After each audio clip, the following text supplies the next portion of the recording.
जब कोई हमारे साथ छल करता है, हमारे पीठ पीछे हमें धोखा देता है, तो मन क्रोध व प्रतिशोध से भर जाता है, क्योंकि उनके साथ हम काफ़ी समय बिता चुके होते हैं।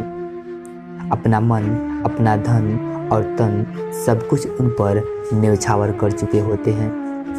और इतना कुछ करने के बाद जब कोई हमें धोखा देता है तो बहुत पीड़ा होती है, बहुत कष्ट होता है।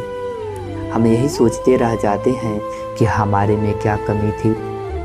हम बिल्कुल अकेले पड़ जाते हैं। उनको याद कर कर के न जाने कितने आंसू बहाते हैं। उनकी यादें हमारी पीछा ही नहीं छोड़ती।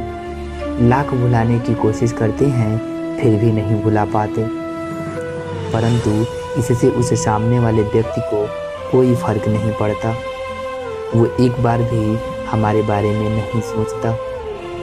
लेकिन उसकी यादों में तड़पते रहना उचित नहीं है। ये वो अवसर है जहां हमें अब कुछ बन के दिखाना है। वह जीवन भर अपनी गलती पर पछतावा करे, कुछ ऐसा करके दिखाना है। जिस कमी के लिए आपको ठुकराया गया है, उससे बेहतर बनकर उभरना है।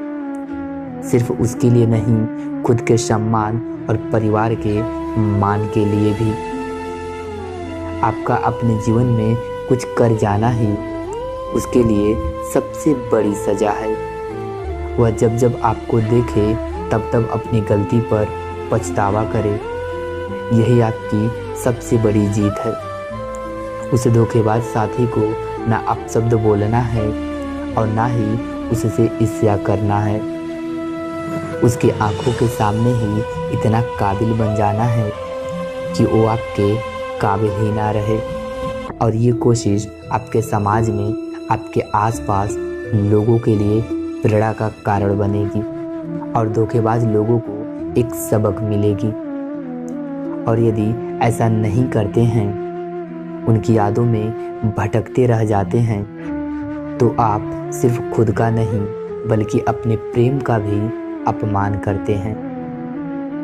क्योंकि किसी के चले जाने से जिंदगी खत्म नहीं हो जाती। आप अपने जीवन में आगे बढ़िए। मन आपका प्रसन्न होकर बोलेगा, राधे राधे।